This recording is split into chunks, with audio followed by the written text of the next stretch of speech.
mallattoolee hir'ina dhiigaa maalidha?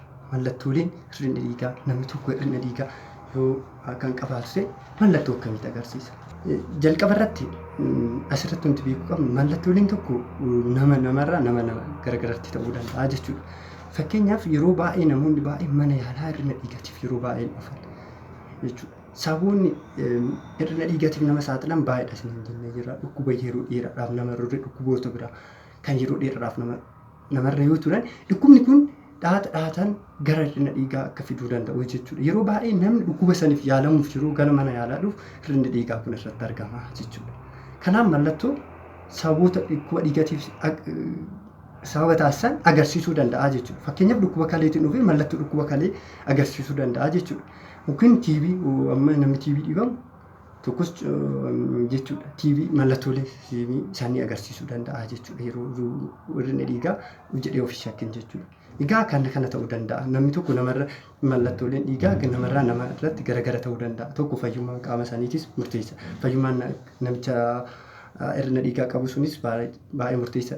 Tokkoffaa immoo yeroo dhukkubni yeroo hir'ina dhiigaa keessatti mudate sun murteessaadha jechuudha. Yeroo baay'ee yoo gabaabaa fakkeenyaaf kan yeroo gabaabaa keessatti inni kan mudatu hanqinni dhiigaa kan mudatu yeroo xiqqootti mallattoo gaarii agarsiisuu danda'a jechuudha. Immoo yeroo dheeraa kan fudhatu ta'e qaamni keenya wanta saniin ol baruudhaan akkaataa ittiin hir'ina dhiigaa kana furmaata mataa ofii qaamni ofii addaaf tolfachuu danda'a jechuudha. Ol baruu danda'a wantoota garaagaraa mallattooleen kun akka yeroo baay'ee turanii jechuudha. Turanii nurratti mul'achuu danda'u jechuudha. Mallattoolee kunis baay'ee mul'achuu dhiisuu danda'u jechuudha. Qaamni keenya wantoota kanaaf tooftaa garaagaraatiin hir'ina dhiigaa kana akka ol barii akkaataa ittiin of jiraachisuu danda'u uummachuu danda'a jechuudha. Tolee olii galaa hir'ina dhiigaa namni tokko qabaate maal akka barbaachisu? Tokkoffaa namni tokko dadhabbiin namatti dhaga'amu.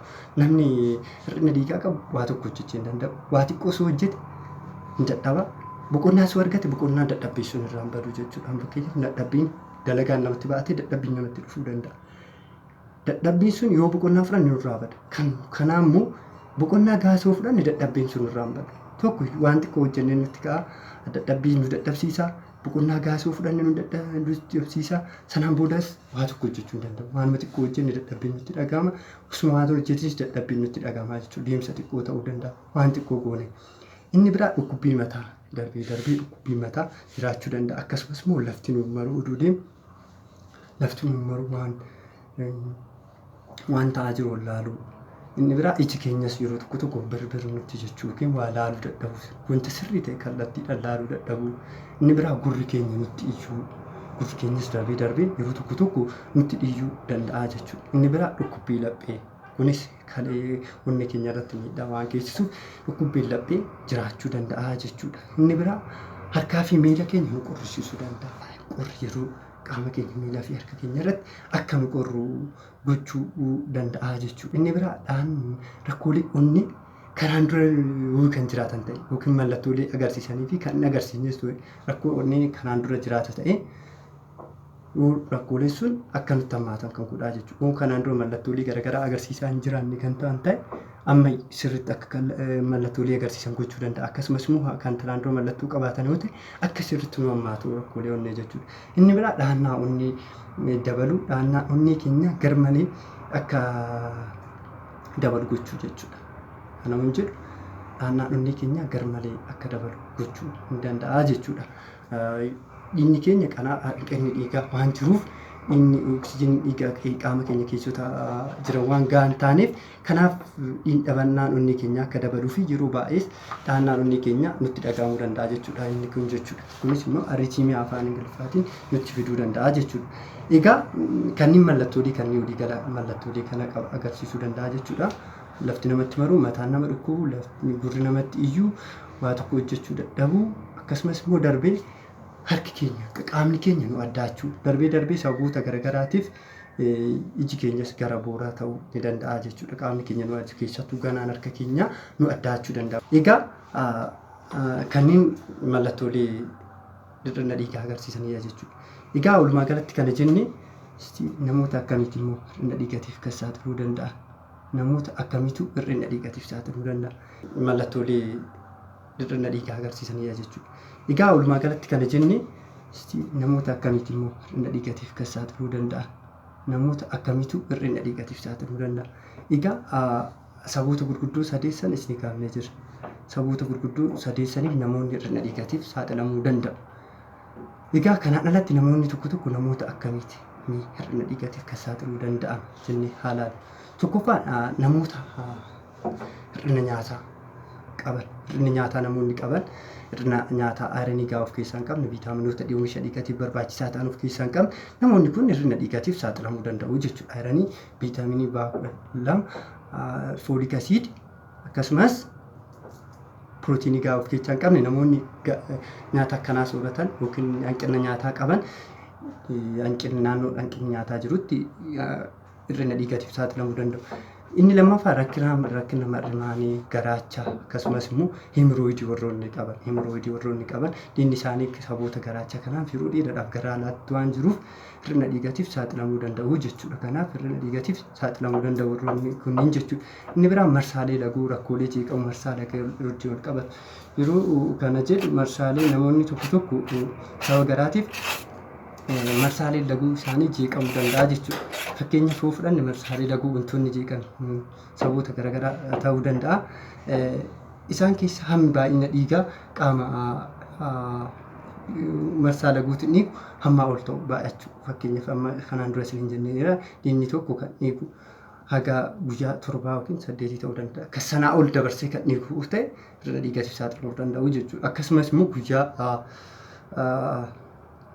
baay'inni dhiigaa miiliitirii 80 ol kan ta'u yoo ta'e, fakkeenyaaf miiliitirii 200, 300 yoo ta'e, sanaa ol 500 kan ta'u yoo ta'e hir'ina dhiigaatiif saaxilamuu danda'u. Inni biraa yeroo jiruudhaan inni sun ji'a odoo hin guutiin yeroo isaa odoo hin eeggatiin dafee odoo ji'a jidduutti yeroo 3 yeroo 2 kan dhiigu yoo ta'e gara kan namatti dhufu yoo ta'e hir'ina dhiigaatiif saaxilamuu danda'u jechuudha.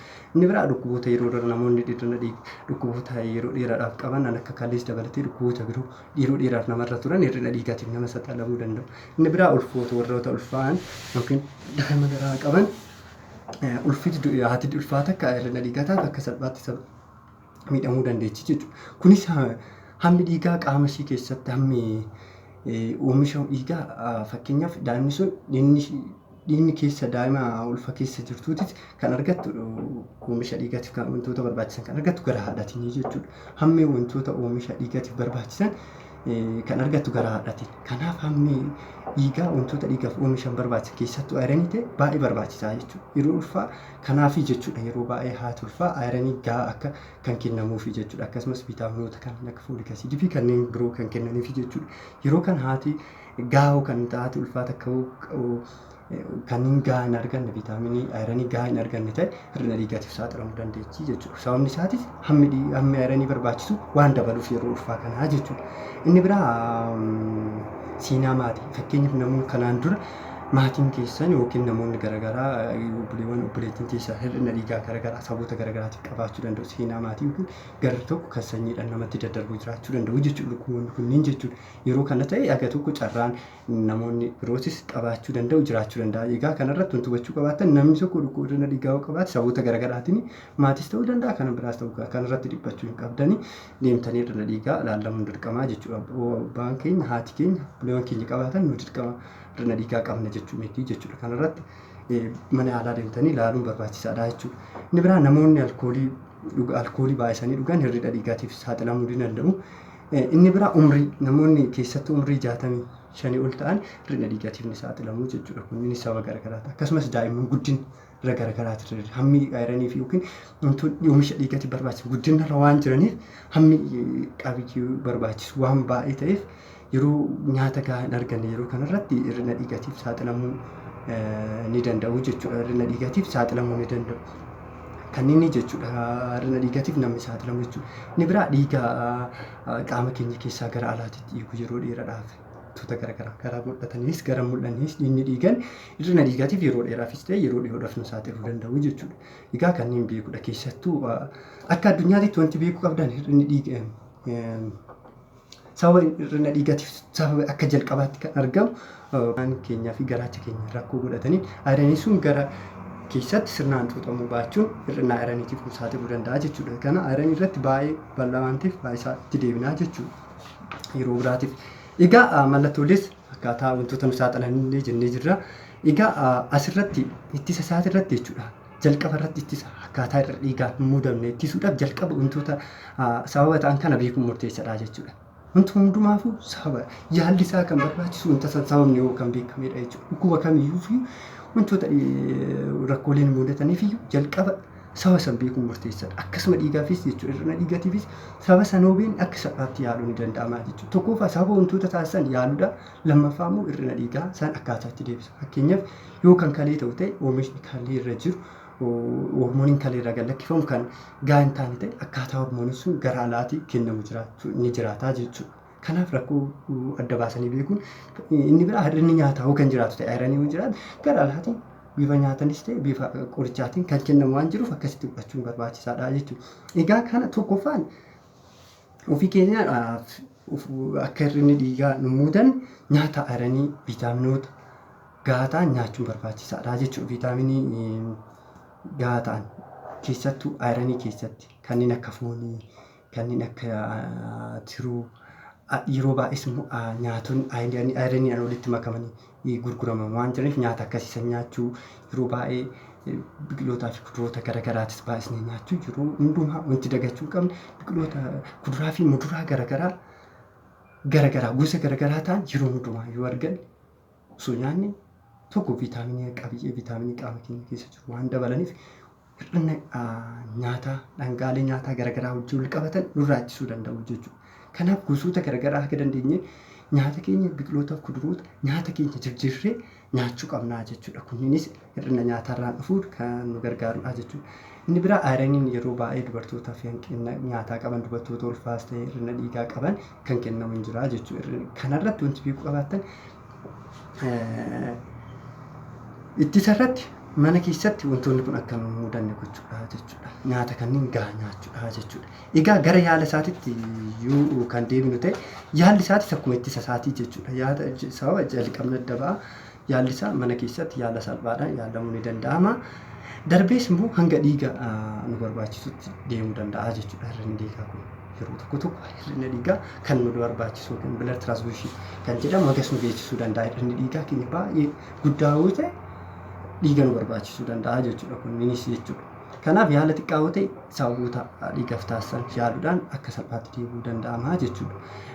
Fakkeenyaaf warreen ayiranii jira ta'e ayiranii bifa qorichaatiin bifa kiliinikiin kennamu fudhannee nyaachuu dandeenya. Yoo kan fudhannu ta'e fayyuu dandeenya jechuudha. Egaa kanarratti kan beektuu dandeessan ayiranii yeroo qoricha fudhannu bunaa fi akkasumas shaayii garaagaraan dhugnu kunis xuuxamuu ayiranii qaama keenyatti waan ittisuufi jechuudha. Akka hin xuuxamne waan gochuufi akkasumas immoo nyaata ayiranii kana yoo nyaannu yeroo baay'ee garaa nu gubuu yookiin akkas mallattoolee garaagaraa biraa qaama keenya nutti toluu dhiisuu danda'a. Kanaaf jecha dhiisuu qabnu nyaata erga nyaanneen booda isa ayiranii kanas fudhannee sirnaaf fayyadamuu qabaanna. Kunis turtii yeroo baay'ee aga 3 fi aga 6 turuu danda'a. Qorichi kun kan nu kennu. Kanaaf obsaa haga ji'oota kanaatitti fudhachuun baay'ee barbaachisaadha jechuudha. Na yaalota viitaaminoonni garaagaraatiif bifa garaagaraatiin kennaman jira. Akka B12 fooliik asiidiis ta'uu danda'a. Kanniinis jechuudha. Inni biraa qorichoonni akka hormoonii gara alaatii kennamu rakkoota kalee wajjin wal qabatee fi rakkoolee irra jireetti kan xiyyeeffatu rakkoolee viitaaminii isa fidan rakkoolee yookiin hir'ina dhiigaa fidan yaaluu irratti xiyyeeffata jechuudha. Yaala kan mana yaalaa deemnee qorannoo garaagaraatiin adda ba'ee sanaan booda akka bu'eessi baay'aan ajajeen yaala argachuu dandeenya jechuudha. Egaa kanan dursarra ittisarratti xiyyeeffachuu qabna. Wantoota oomisha dhiigaatiif barbaachisan kanaa dura isin hin jenne san sirnaan nyaachuu fi kuduraa fi muduraalee garaagaraa sirnaan fayyadamuudha jechuudha. Nyaata kana yoo nyaanne ta'e akka salphaatti dhukkuba kanaan qabamuu baachuu dandeenya yookiin hir'ina dhiigaatiif hin qabamu ta'a jechuudha. Egaa dhumarratti xaxaa yookiin komplikeeshinii egaa kana hundumaa jennee wanti tokko dhibeen tokko dhumarratti deemee hanga tokko komplikeeshinii yookiin xaxaadha dhabuu yookiin qabaachuu danda'a jechuudha. Hir'ina dhiigaa fayyaa keenya irratti jiruu keenya irratti maal fiduu danda'a? Mee yookiin kan isin mudate hoo maalidha? Egaa hir'inni dhiigaa jireenya guyyaa keenyaa akka hin dalanne nu gochuu danda'a. Egaa hundumti keessa namni beektu ta'a. Namni tokko dalagaa yoo xiqqoo dalagee kan isa dadhabsiisu ta'e dalagaa tokko kan dalagu ta'e si'aayina kan hin qabaanne ta'e namni tokko dalagaa guyyaa isaa dalaguu hin danda'u jechuudha. Kun sababa yookiin xaxaa ta'uu danda'a. Namni tokko dalagaan dalagu wantoota hin namni tokkoof jiraachisuudhaaf yookiin dalagaa isa barbaachisa ta'a yookiin wannuma hiriyoota wajjin taphachuu barbaachisa karaa dheeraa deemuu barbaachisa ispoortii taphachuu barbaada ta'a hiriyoota wajjin bashannanuu danda'a kun namni hir'ina dhiigaa qabu kana dalaguu hin danda'u jechuudha. Kanaaf hir'ina dhiigaatiif isa taasisuu danda'a jechuudha. Hojii guyyaa keenya akka hin dalanne taasisa jechuudha. Inni biraa dhibeelee rakkoolee wanni wajjin wal qabatan akkamitti hammaatu godha. Kanaa rakkoolee kanaan dura jiran kana mallattoo agarsiisan yookiin mallattoo hin agarsiisne yookiin jiraatan akka nutti hammaatanii fi akka baay'ee nutti hammaatan gochuu danda'a jechuudha. Rakkoolee biraa rakkoolee ulfaan wal qabatan. Egaa kana guyyaa biraatti deemnaa rakkoolee ulfaa wajjin wal qabatan yeroo ulfaa rakkooleen tokko hin jiru fakkeenyaaf haati dhugaa tokko haati garaatti qabdu yeroo deesseen booda dhiigni dhiiguu danda'a jechuudha. Dhiigni dhiigaa kan jiraatu ta'e inni duraan jira inni sun xiqqishumoo dhiige sababa garaagaraatiif du'a haadhatiif sababa ta'uu danda'a jechuudha. Inni biraa yeroo haati garaatti qabdu du'a haadhatiif sababa ta'uu danda'a jechuudha. Kana sababa rakkooleen ulfa wajjin wal qabatan akka hammaatu gochuu danda'a jechuudha hir'inni dhiigaa. Inni biraa du'aaf nama saaxilu dhumarratti jechuudha. Namni tokko hir'inni dhiigaa yoo jiraatu ta'e namni tokko haga du'aatiitti isa saaxiluu danda'a jechuudha. Kunis erga dhumarra gahee hamaa kan ta'u ta'e keessattuu yeroo gabaabaa keessatti kan ta'u ta'e qaamni keenya ol baruudhaaf hir'ina dhiigaa sana baruuf yeroo waan hin qabaanneef hir'ina dhiigaatiif nu saaxiluu danda'a jechuudha.